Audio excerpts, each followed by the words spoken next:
सिंदूर के नाम पर जिस तरह से वोट मांग रहे हैं, सिंदूर के नाम पर जिस तरह से राजनीति करना चाहते हैं, ये गड़बड़े बाबा, वो रुकनी चाहिए, उसके लिए आपत्ति थी। अब बहुत अच्छी बात है, इनको हिंदू मुस्लिम तमाम चीजें दिखाई दी। अभी ऑपरेशन हथकड़ी और ऑपरेशन बेड़ियों के बाद ऑपरेशन टैरिफ और ऑपरेशन पेनल्टी भी आ गया है अमेरिका से। सीज फायर अचानक कैसे रुक गया? अरे भैया, महादेव रखिए, हनुमान रखिए, दुर्गा रखिए, सब कुछ रखिए, लेकिन ये बता दीजिए सीज फायर क्या डीजीएमओ के कहने से रुका? डीजीएमओ को किसने पावर दी? देश में सबसे भ्रष्ट परिवार, चारा चोर, टोंटी चोर, मैंने तीनों उदाहरण में नाम नहीं लिए, समझ तो गए ना किसके बारे में बात हो रही है? समझदार को इशारा काफी है। ट्रंप का नाम ले लेते मोदी जी कि ट्रंप झूठ बोल रहा है तो ये टैरिफ और बढ़ जाता। सरेंडर शब्द बोला तो पूरा देश समझ गया। आज तक के दर्शक मैं किसके लिए बोल रहा हूं, जैसा कि अभी शहजाद जी कह रहे थे, सरेंडर कहूंगा, फेंकू कहूंगा, कुछ भी कहूंगा तो सब पूरे देश समझ जाते हैं कि अगर झूठा पीएम कहा तो किसके लिए कहा। सवाल यह आता है कि हमारी विदेश नीति हमारी सरकार चला रही है या ट्रंप चला रहा है? हम रशिया से तेल लें, चीन से कुछ डील करें, किसी से कुछ भी करें, उसके ऊपर हमारी कमजोर सरकार इतनी है कि ट्रंप हमारे ऊपर सारे फैसले लेंगे। सीज फायर का ऐलान हमारी सरकार से पहले ट्रंप कर देंगे और आधा घंटे बाद सीज फायर हो जाएगा। इस बात से पता चलता है कि ट्रंप या मोदी जी में से कोई एक झूठ बोल रहा है। शाबाश। A few moments later. तो चलिए शुरू करते हैं। देखिए, मुझे लगता है धर्म को अलग रखने का जो मकसद है शायद बीजेपी उसको समझ ही नहीं पाई है। हमने कहा कि सेना के अंदर धार्मिक चीजों को इन्वॉल्व मत कीजिए। हमारी सेना के जहां पर भी कैंटोनमेंट होते हैं वहां मंदिर भी होता है, मस्जिद भी होती है, गुरुद्वारा भी होता है, चर्च भी होती है। उसको केवल हिंदुत्व के नजरिए से मत देखिए, कहने का तात्पर्य ये था। बात तो सही है।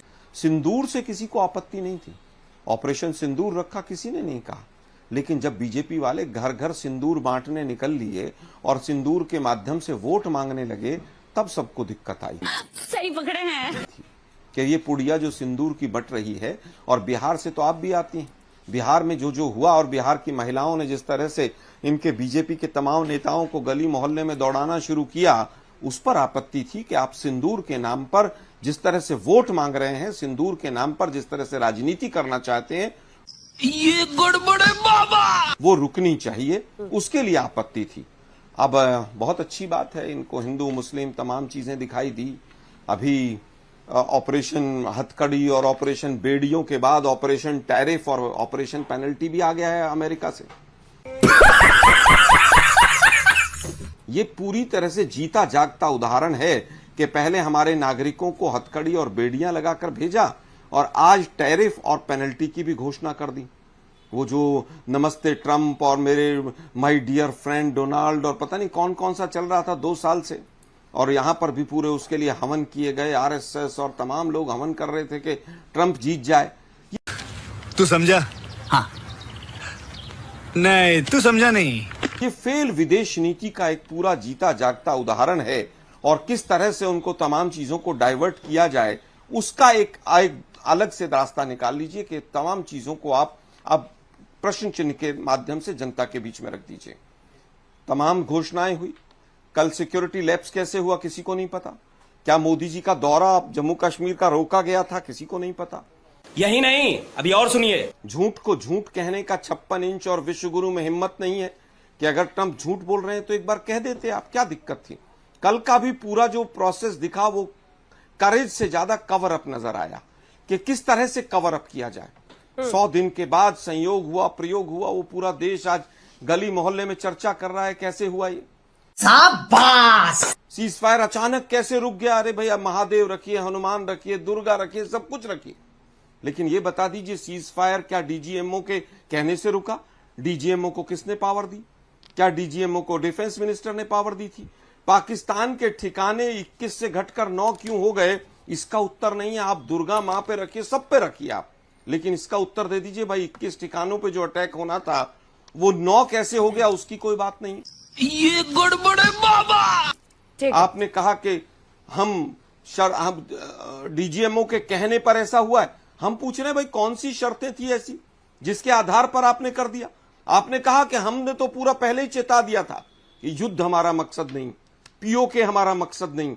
अरे भाई, तो आपने पहले ही बता दिया था कि हम पूरी तरह से युद्ध लड़ने के पक्ष में नहीं हैं, हम केवल और केवल दिखावा करेंगे। ये तो तमाम चीजें सामने संसद के माध्यम से आई है। आप कुछ भी रखिए, आपको जो रखना रखिए, हमें केवल ये बता दीजिए अगर आतंकी हमलों के ऊपर पूरे अटैक हो गए थे तो पाकिस्तान जश्न क्यों मना रहा था? अगर आतंकवाद से कमर टूट गई पाकिस्तान की तो यूनाइटेड नेशंस ने आतंकी विरोधी समिति का पाकिस्तान को अध्यक्ष कैसे बना दिया? तू समझा? हाँ। नहीं, तू समझा नहीं। आपका पूरा देश के साथ पूरा विश्व आपके साथ था अगर, तो आप ये बताइए कि आईएमएफ ने लोन कैसे दे दिया? ठीक है, शहजाद बहुत जी जवाब सारे- दीजिए। टैरिफ सब पे जवाब डीजीएमओ ने क्या कहा, किसकी वजह से हुआ, किन शर्तों सब पर हुआ, पे वो जवाब कह रहे हैं, और क्या सिर्फ धूल झोंक रहे थे? सब पे जवाब देता हूं, मैंने सब चीज लिखी हुई है। देखिए, अभी पहले कहा गया कि नाम लेकर ट्रंप को क्यों नहीं बोला। अंजना जी, एक छोटा टेस्ट करते हैं। क्या बोला तू? देश में सबसे भ्रष्ट परिवार, चारा चोर, टोंटी चोर, मैंने तीनों उदाहरण में नाम नहीं लिए। समझ तो गए ना किसके बारे में बात हो रही है।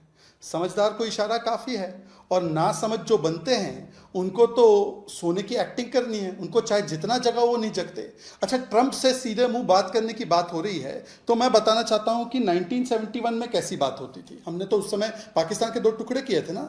ये क्या बात करता है यार? जी, may I request your excellency Nixon to exercise your undoubted influence with government of Pakistan to stop their aggressive activities against India and deal immediately with the genesis of the problem of East Bengal.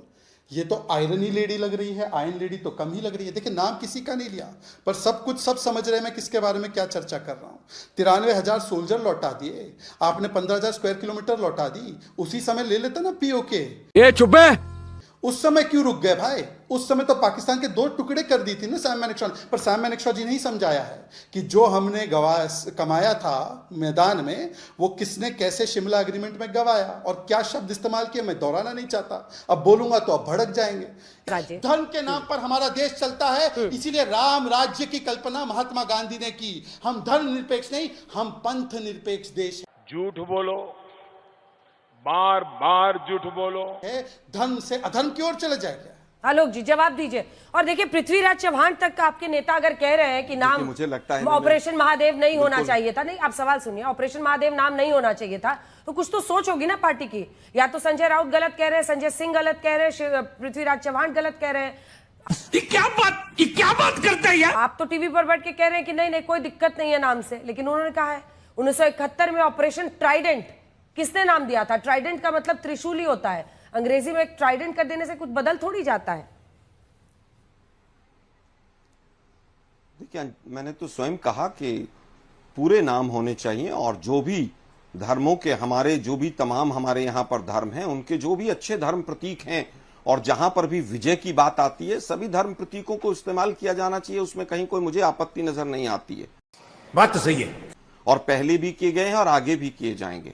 लेकिन दुर्भाग्य इस बात का है कि जब तमाम जो चीजें हैं सेना की, उनको जब आप धर्म के नजरिए से देखेंगे, और बीजेपी के प्रवक्ता ने तो साफ ही कह दिया कि हमारे यहां पर धर्मनिरपेक्ष राजनीति हो ही नहीं सकती है, तो इनसे ज्यादा कुछ और कह नहीं सकते। वो इनके जो जहन में है वो इनके मुख से आ गया है।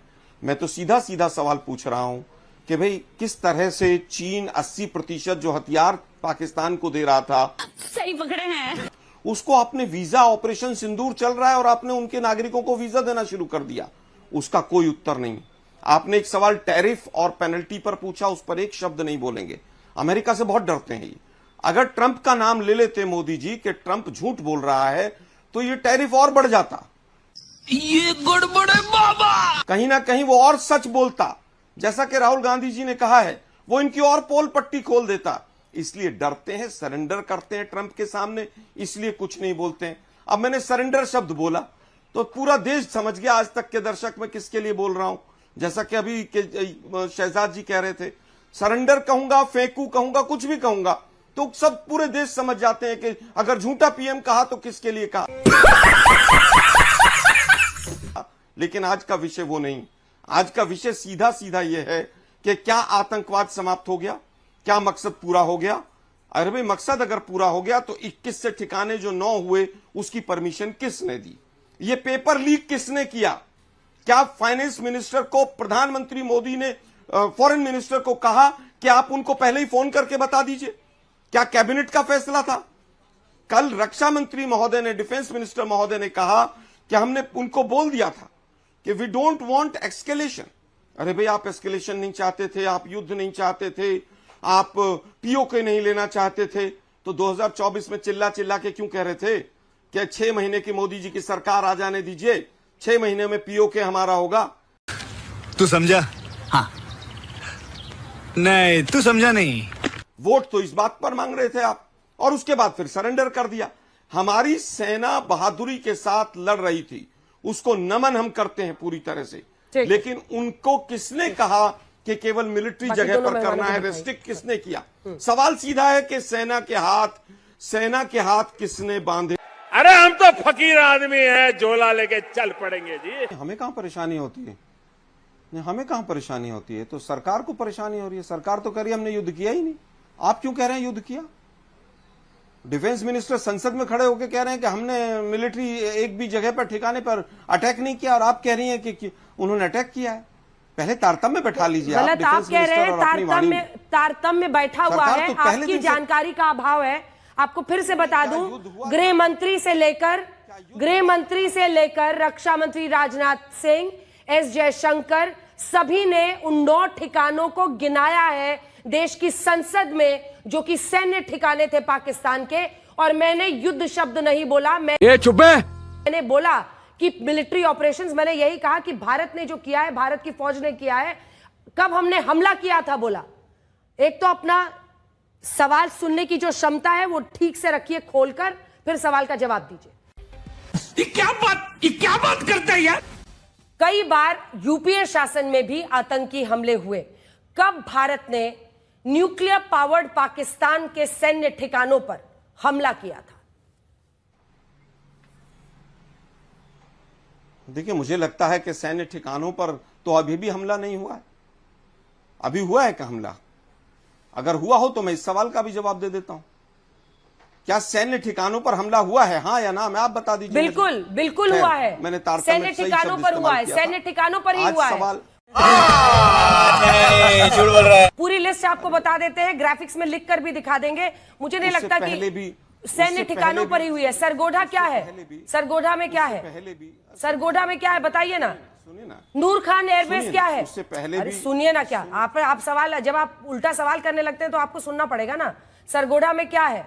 नूर खान एयरबेस में क्या है बताइए? आप सुन लीजिए ना।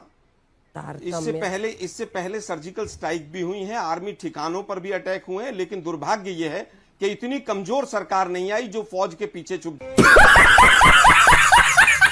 जाती हो। मेरे उत्तर में सब कुछ आ गया है।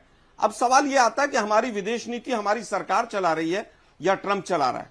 हम रशिया से तेल लें, चीन से कुछ डील करें, किसी से कुछ भी करें, उसके ऊपर हमारी कमजोर सरकार इतनी है कि ट्रंप हमारे ऊपर सारे फैसले लेंगे। सीज फायर का ऐलान हमारी सरकार से पहले ट्रंप कर देंगे और आधा घंटे बाद सीज फायर हो जाएगा। इस सब बात से पता चलता है कि ट्रंप या मोदी जी में से कोई एक झूठ बोल रहा है। शाबाश! अब बात आती है कि जो ये पहलगांव का जो टेररिस्ट अटैक हुआ, इसका जिम्मेदार कौन है? इससे भाग नहीं सकती सरकार। हाथ किसने बांधे? किसका आदेश था कि मिलिट्री ठिकानों पर कोई अटैक नहीं करेगा? ये किसका आदेश था? ये देश जानना चाहता है। डीजीएमओ को किसने पावर दी? क्या कैबिनेट ने दी? क्या फेकू ने दी? किसने दी? युद्ध की शक्तियां जो थी वो पूरी तरह से कम किसने की कि आपको युद्ध नहीं करना है, केवल इतना अटैक करना है? मैं फिर पूछना चाहता हूं, क्रिकेट के मैच की परमिशन क्या फेकू ने दी है? जलवा है हमारा।